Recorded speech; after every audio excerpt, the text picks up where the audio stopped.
Kicauan burung membuat Naula membuka matanya perlahan. Ia mengangkat tangan kanannya yang dibungkus perban. Kepala terasa berat, ia memejamkan mata kembali.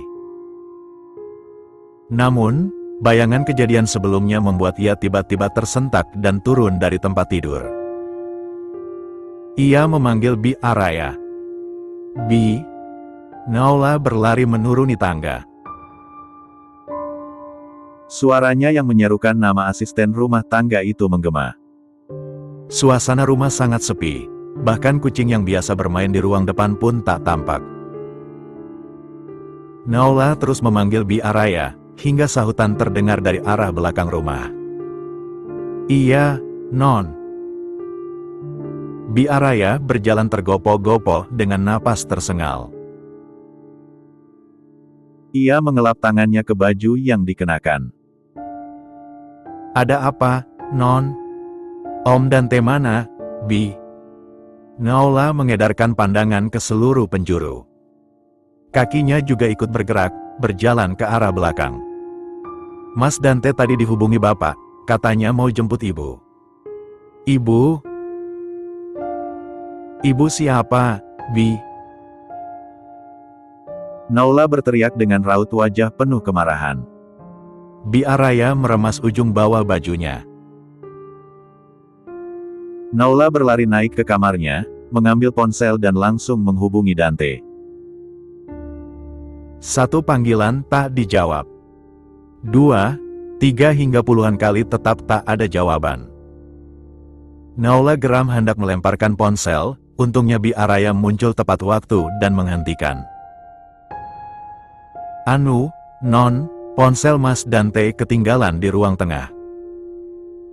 Naula membuang napas kasar dan naik ke tempat tidur. Ia menarik selimut, menutupi seluruh tubuhnya. Kalau dia datang, bilang Nau mau ngomong. Dia siapa, Non? Bi Araya menggaruk kepalanya. Naula membuka selimut, menampilkan wajahnya yang kusut. Om Dante, Bi, siapa lagi?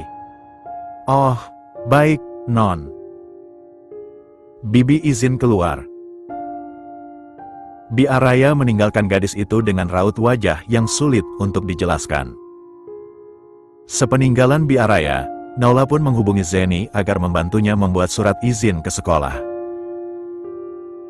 Sedikit ribet berurusan dengan temannya itu, tetapi bukan tak mungkin ia akan menyanggupi permintaan Naula. 2 jam berlalu, Naula mondar-mandir dalam kamar. Beberapa kali juga Bi Araya memanggilnya untuk sarapan. Gadis itu masih menunggu bodyguard kesayangannya yang belum kunjung menampilkan batang hidungnya. Arg. Naula mengusap kasar wajahnya saat mengingat kejadian kemarin. Ia masih menerka-nerka bagaimana tanggapan pria itu nantinya. Naula juga cemas, takut kalau Dante semakin tak menyukainya. Non Naula. Suara bariton itu membuat Naula terbelalak, napasnya tiba-tiba saja menderu seperti dikejar oleh hewan buas. Gadis itu mengatur deru napas sebelum akhirnya bergerak membuka pintu. Ketika pintu terbuka, pandangannya dengan orang di depan pintu berpadu, cukup lama. Sarapan dulu, ini sudah pukul 10. Setelah mengucapkan kalimat itu, Dante yang baru muncul itu kembali berbalik dan turun. Naula memutar bola matanya dan mengikuti jejak pria itu. Di ruang makan tampak wanita yang dilihat kemarin duduk manis. Kaki Naula berhenti melangkah, tatapan tajam ditampilkan. Selamat pagi, cantik. Wanita itu berkata seolah-olah di antara mereka baik-baik saja. Sebaliknya, sapaan itu justru semakin membuat Naula geram. Dengan tangan terkepal, dan kakinya melangkah perlahan. Pagi. Naula membalas dengan senyum sinis. Tangannya bergerak mengambil segelas susu yang ada di atas meja. Dengan sengaja Naula menabrak kursi dan alhasil susu dalam gelas tumpah mengenai wanita itu. Ups, sorry. Naola menutup mulutnya dengan telapak tangan dan segera meletakkan gelas yang isinya hampir setengah habis. Lo sengaja, ya? Fasya Ina, atau yang biasa dipanggil Ina yang kini berstatus ibu tiri Naola itu berdiri dengan suara memekik. Naola mundur selangkah karena kaget, tetapi tak mengurangi tekadnya mengganggu wanita yang beda usia 10 tahun dengannya. Naola, kan, udah minta maaf, Tante. Kenapa masih marah? Naola tersenyum sinis. Gue bukan tante lo. So, mama gitu? Atau mbak? Naola melipat kedua tangannya di depan dada. Masih muda, tapi doyan sama yang tua. Ngincar harta, ya? Naola. Pekikan itu membuat keduanya menoleh dan kaget. Papa Naola datang. Ina langsung mendekati pria itu dan bergelayut manja di lengannya. Sedangkan Naola berdiri di tempat mengepalkan tangan kuat. Pak Mahameru mendekati Naola, tanpa aba-aba tamparan kasar dilayangkan ke pipi gadis itu. Naola menyentuh pipinya yang perih, buliran bening dari bola matanya perlahan turut luruh. Bi Araya berlari mendekati Naola dan memeluknya. Dengan linangan air mata, Naola menaikkan pandangan. Ia menatap sang papa dan tersenyum tipis. Makasih, Pak. Tamparan ini semakin membuat Naola yakin, kalau papa memang gak butuh Naola. Gara-gara wanita ini, papa menyakiti anak kandung sendiri. Kalau mama masih hidup. Cukup, Naola. Perkataan Naola dipotong oleh Pak Maheru. Dada pria itu tampak naik turun, emosinya sedang tinggi. Enggak, Pak. Ini belum cukup. Selama ini Papa nggak pernah peduli sama Naola. Papa selalu mengurus pekerjaan, dan sekarang Papa mengurus wanita yang nggak punya hati. Naola yakin, dia punya niat terselubung makanya mau nikah sama Papa. Pa, sadar, dia bukan orang baik.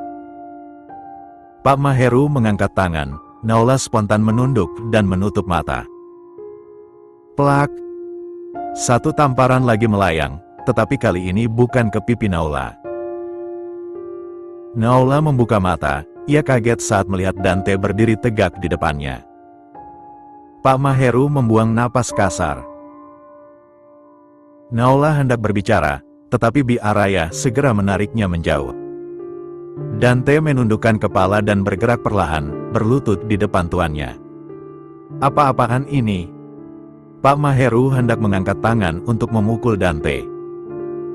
Namun, Ina yang tadi bergelayut di lengannya pun angkat suara. Mas, nggak usah ngurusin dia, buang-buang waktu aja. Hari ini Mas janji mau nemani aku ke mall, kita berangkat sekarang aja, yuk. Begitu mudahnya hati Pak Maheru berganti suasana pada wanita itu. Ia langsung menyetujui dan pergi begitu saja. Naola yang melihat itu tersenyum miris, air mata yang tadi belum mengering kini ditimpa lagi. Non, gak apa-apa. Tanya Bi Araya. Bagaimana mungkin aku baik-baik saja? Sedangkan orang yang kuharap menjadi kekuatan malah menjadi orang yang paling menghancurkanku. Gadis itu berbisik dalam hatinya. Ia menyeka kedua sudut matanya. Nggak apa-apa, Bi. Naola mau ke atas. Ia melangkahkan kaki perlahan, menaiki tangga satu persatu. Naola menjatuhkan badannya di atas tempat tidur setelah mengunci pintu kamar. Ia menelungkup wajahnya di bawah bantal dan mengeluarkan tangisnya di sana. Ia tak bisa terus menahan rasa sakit hatinya pada sang papa. Ia selalu merasa tak berharga di mata pria itu. Naola masih ingat, dulu Pak Maheru begitu perhatian padanya.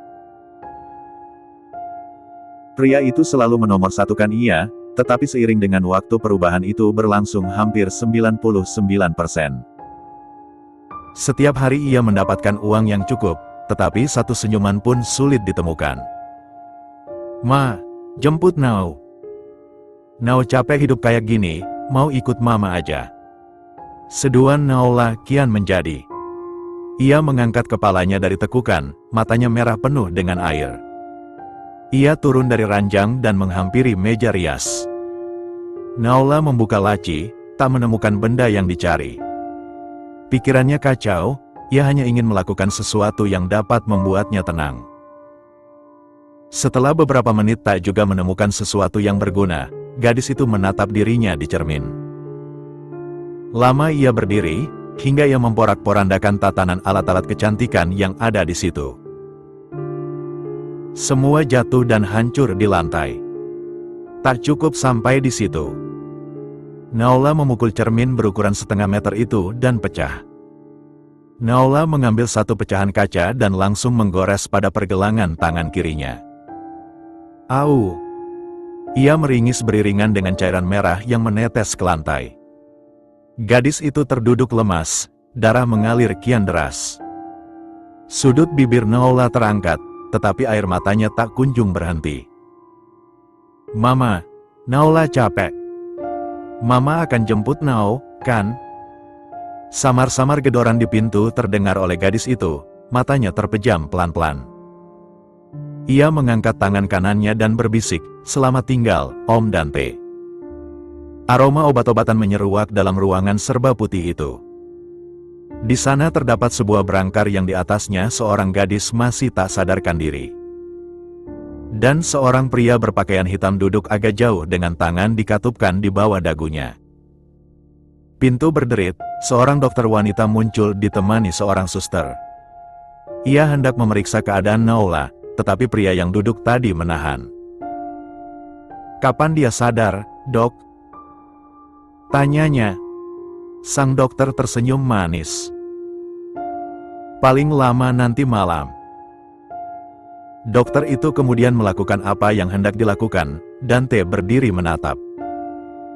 Beberapa menit setelah itu, dokter pun keluar. Dante mengangkat kursi dan duduk di samping Naola. Tak ada suara yang dikeluarkan, tangannya bergerak menggenggam jemari gadis itu. Dikecup pelan dan diletakkan di pipinya. Lama hal itu terjadi hingga terdengar suara gaduh di luar ruangan. Dante beranjak melihatnya. Ia agak kaget ketika Zeni dan beberapa perempuan berdiri di depan pintu, entah meributkan apa. Mereka berdecak kagum saat melihat Dante, bahkan ada yang mengedipkan mata, menggoda pria itu. Ingin rasanya Dante melemparkan mereka semua keluar dari tempat itu. Sungguh tak suka pada tingkah anak remaja zaman sekarang.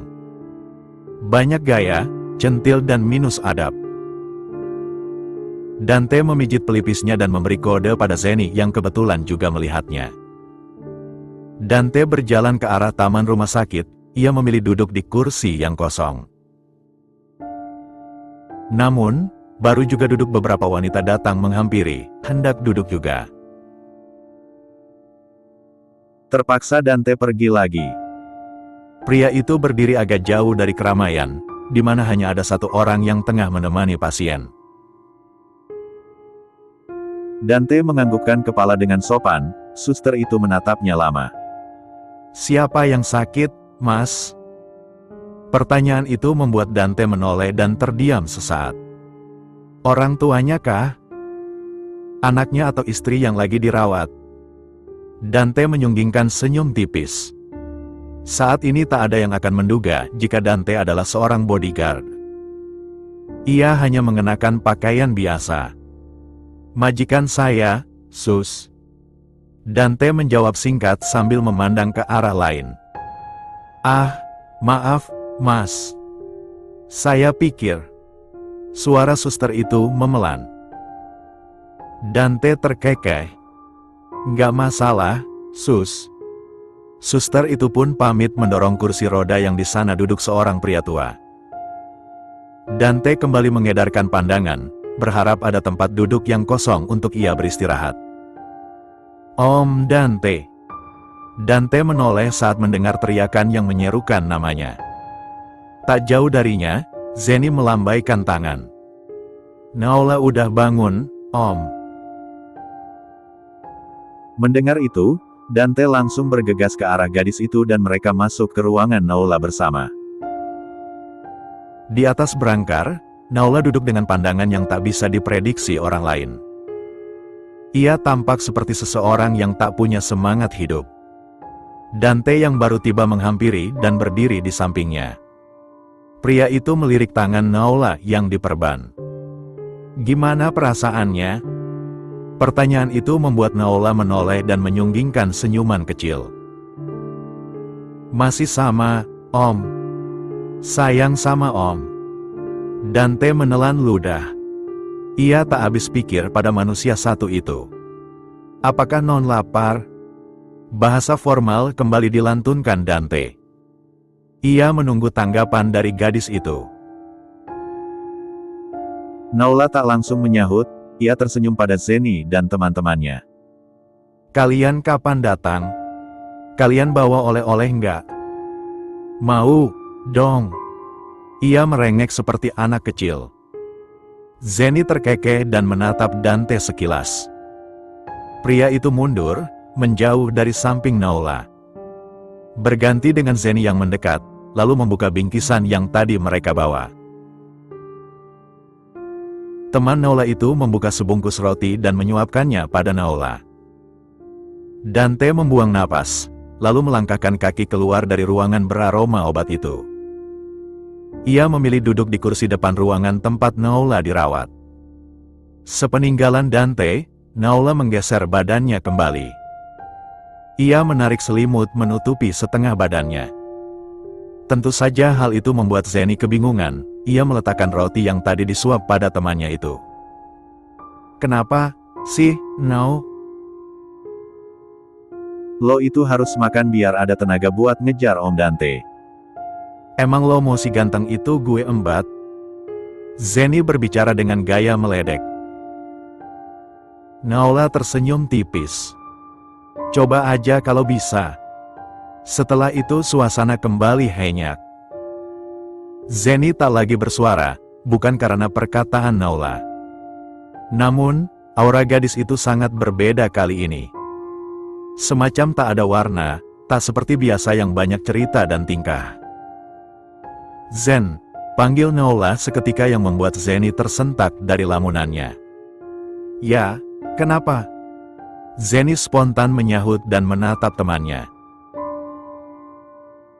Naula menatap langit-langit rumah sakit. "Kalau misalnya suatu hari Naula udah nggak ada, tolong jagain Om Dante, ya." Zeni langsung bangkit dari duduknya. "Gila lo, ya? Bisa-bisanya lo ngomong gitu ke gue?" "SSSTTT." Naula menempelkan telunjuk di bibirnya. "Jangan kencang-kencang, nanti Om Dante dengar." "Biar aja. Bodoh amat gue mah. Lagian lo ngadi-ngadi deh, ngomong nggak ada lagi. Lo pikir kayak sinetron atau novel-novel gitu, minta tolong jagain. Kalau lo emang sayang sama Om Dante, ya lo jaga sendiri." Tanpa menoleh lagi, Zeni melenggang keluar dari dalam ruangan yang membuatnya sesak itu. "Hei, Zeni. Naula cuma bercanda." Suara gadis itu terdengar jelas oleh Zeni, tetapi ia tak sedikit pun menoleh. Di depan pintu Zeni mengusap sudut matanya. Ia menoleh ke kanan-kiri, mencari keberadaan Dante. Ia melihat pria itu tengah duduk dengan berpangku tangan, matanya terpejam. Zeni mendekat dan menyentuh bahunya. "Om," panggilnya pelan. Dante langsung berdiri tegap. "Kenapa, Non?" Zeni mendengkus kasar. "Dicariin No sama Naula. Gue mau pulang dulu." Setelah itu, gadis berambut pirang itu melenggang pergi. Dante tercengang sejenak. Anak zaman sekarang emang gak ada santunnya bicara sama orang tua. Pria itu menggelengkan kepala, kemudian berbalik dan masuk ke ruangan Naula. Di atas berangkar terlihat gadis itu berdiam diri. Dante mendekat, duduk di kursi yang ada di samping tempat Naula. "Jadi tadi makannya?" Naula menggelengkan kepala. "Kenapa?" Dante memicingkan mata. Mau disuapi sama Om Dante. Gadis itu tersenyum hingga menampilkan gigi putihnya yang rata. Dante tak berekspresi, ia menatap roti yang masih sama seperti sebelum ditinggalkan. Pria itu mengambil sepotong dan menyodorkan ke bibir Naula. Gadis itu tersenyum dan membuka mulutnya lebar. Tak berselang lama, beberapa potong roti telah ludes dimakan Naula. Beberapa kali Dante berdecik karena tingkah gadis itu yang tetap centil meskipun tengah di rumah sakit. Selalu saja ada kelakuannya yang membuat Dante geleng-geleng kepala. Kenyang. Pulang dari rumah sakit bakalan gendut gara-gara Om Dante. Naula mencuatkan bibirnya ke depan. Ya sudah, istirahatlah. Saya mau keluar sebentar. Kemana, Om? Naula menahan dengan memegang pergelangan tangan pria itu. Dante memutar bola matanya. Sekarang ia seperti bukan bodyguard. Malah lebih mirip jadi abang Naula. Kamu tidur aja, nanti saya bawa makanan enak. Naula menggelengkan kepala kuat. Om, nggak usah kemana-mana. Sini aja temani Naula, karena belum tentu besok Om masih bisa ketemu Nau. Ngomong apa sih, kamu? Dante tampak tak senang dengan kalimat Naula. Nau suka kalau Om panggil kamu ke Nau. Rasanya tuh gimana gitu. Om, kenapa kita nggak pacaran aja, sih? Naula makin menjadi, ia mengelus-elus permukaan tangan Dante. Kurang ajar. Keduanya terlonjak kaget saat mendengar teriakan dari ambang pintu. Belum sempat Dante tegak berdiri, beberapa pukulan menimpa pipi dan rahangnya. Naula yang melihat kejadian itu berteriak histeris, beberapa suster dan penjaga muncul untuk mengamankan. Keadaan tak kunjung membaik sejak Pak Maheru memukuli Dante di rumah sakit. Mereka dibawa petugas keamanan, sedangkan Naula sendirian dengan perasaan kacau balau. Gadis itu hanya diam sambil menatap pintu ruangan. Berharap Dante kembali dengan baik-baik saja. Saat pintu berderit, ia sontak memanggil nama Dante. Namun, yang muncul adalah Ina. Naula langsung membuang muka. Gimana kabar lo? Bukannya menjawab, Naula balas bertanya balik, ngapain lo kesini? Belum cukup lo ambil papa gue? Ina tersenyum tipis, ia berjalan dengan lemah gemulai agar lebih dekat pada Naula. Kita ini udah keluarga, harusnya bisa. Siapa yang mau sekeluarga sama lo? Camkan baik-baik, ya, gue nggak pernah sudi lo jadi bagian keluarga gue. Sampai kapanpun. Naula meludah ke lantai, tepat di hadapan Ina. Lo jorok banget, sih. Ina risih melihat kelakuan Naula, ia bergegas keluar. Naula menghela napas panjang. Pintu kembali berderit, gadis itu sudah bersiap melontarkan sumpah serapah. Namun, ketika melihat dokter yang muncul, ia hanya menarik napas. Dokter memeriksa keadaannya. Kapan Nau bisa pulang, dok? Saya capek di sini. Naula mengeluh. Sang dokter hanya tersenyum tipis. Dok, Nau mau pulang. Naula bertingkah seperti anak kecil yang tidak dibelikan mainan. Besok, ya. Hari ini Naula istirahat aja. Naula mengerutkan bibirnya. Sang dokter pun keluar diiringi gelengan kepala. Setelah kepergian dokter, Naula kembali harap-harap cemas. Pintu kembali terbuka dan yang ditunggu pun tiba. Tampak ujung bibir Dante memar, dan ada benjolan di jidatnya. Naula bergegas hendak turun, tetapi Dante langsung berlari menahan. Saya baik-baik saja, tenang saja. Itulah kalimat pertama yang diucapkan pria itu. Naula menyentuh dagu Dante, menilik bekas tonjokan yang ada di sana. Pasti sakit, ya? Gadis itu meniup secara perlahan, membuat Dante merasa geli dan sedikit menjauh. Saya baik-baik saja.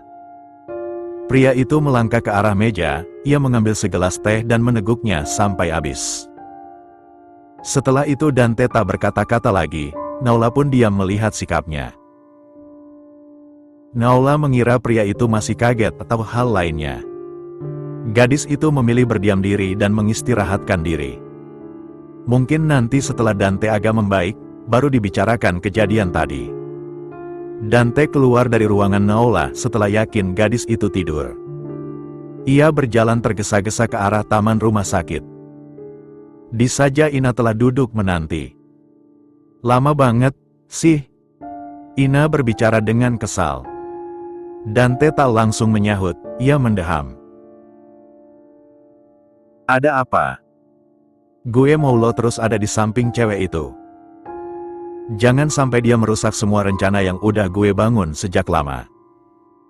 Gue bakal tambahin uang buat dikirim ke keluarga lo. Saya sudah dipecat, ujar Dante hati-hati. What? Lo dipecat? Kok bisa? Serius lo? Gara-gara apa? Ina sangat terkejut mendengar kabar itu. Matanya melotot dengan tangan yang terangkat sebelah. Iya, tadi ada sedikit kesalahpahaman dan Pak Maheru langsung memecat saya. Ina menepuk jidatnya pelan. Oke, nanti gue yang bicara sama tua bangka itu. Sekarang tugas lo, tetap jaga cewek itu. Jangan sampai ada masalah nantinya yang merugikan kita berdua. Ina membuka tas tangannya dan mengeluarkan sebuah amplop.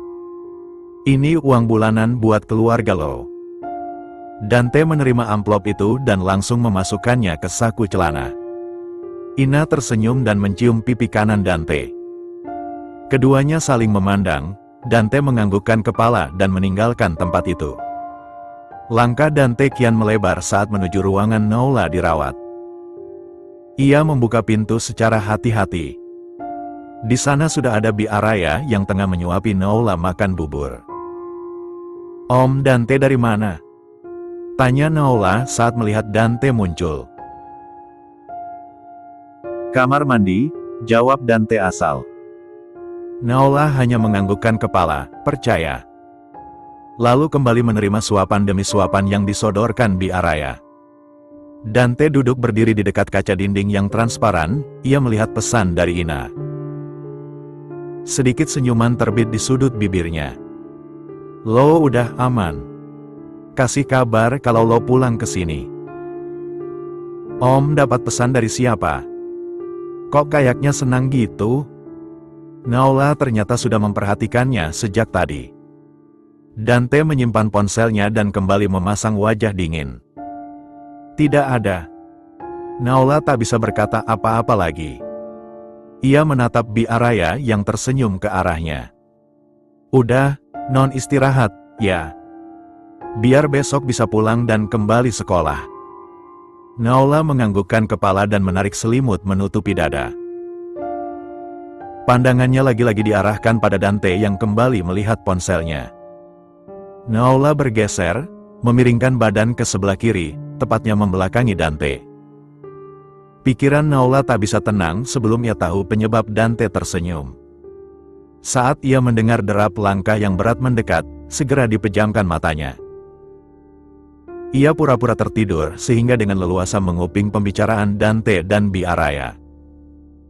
Bi, saya pamit mau keluar dulu. Ada sedikit urusan. Mas nggak nemani non Dante?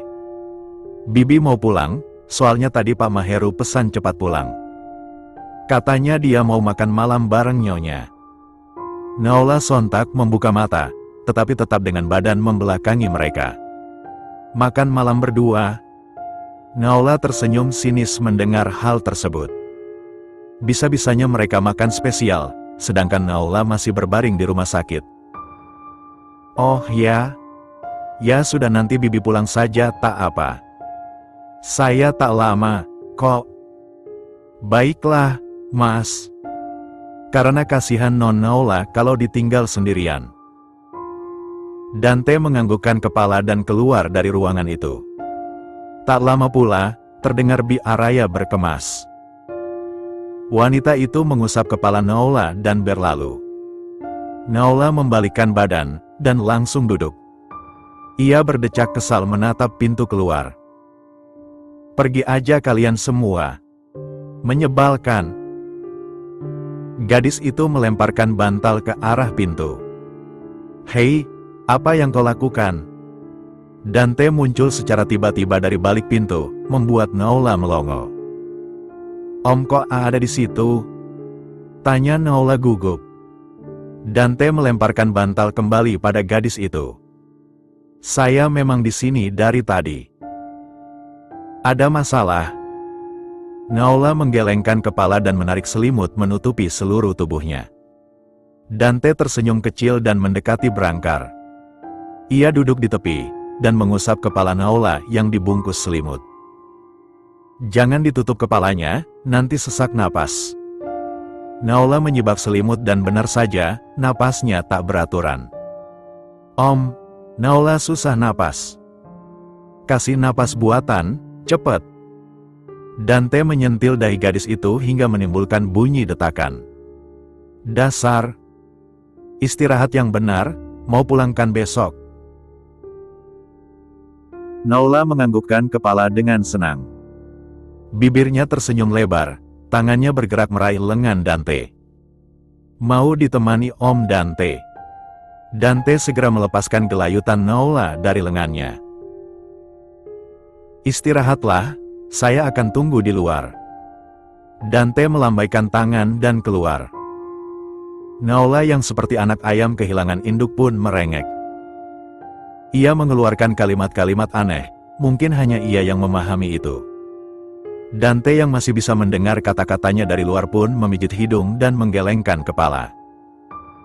Pria itu menyandarkan bahu di kursi besi panjang itu. Kepalanya terasa sakit, belum lagi wajahnya yang babak belur karena perseteruan dengan Pak Maheru. "Mulai saat ini kau dipecat. Jangan pernah menampakkan wajahmu lagi di sini. Dasar miskin, tidak tahu diri." Kalimat itu sangat menusuk di ulu hati Dante. Saat ini posisinya masih aman dengan bantuan Ina. Lalu sampai kapan ia akan bertahan? "Dante." Pria itu menoleh ke sumber suara. Ina berdiri dengan senyum tipis dan berjalan menghampirinya. Keduanya berpelukan, seperti sepasang kekasih yang saling merindukan. "Terima kasih," ujar Dante masih dalam pelukan. Dengan senang hati, Ina melepaskan pelukan, tatapan keduanya bertemu. Jemari perempuan itu berpindah ke rambut Dante, mengelusnya lembut. "Aku bisa lakukan apapun asal menguntungkan kita berdua."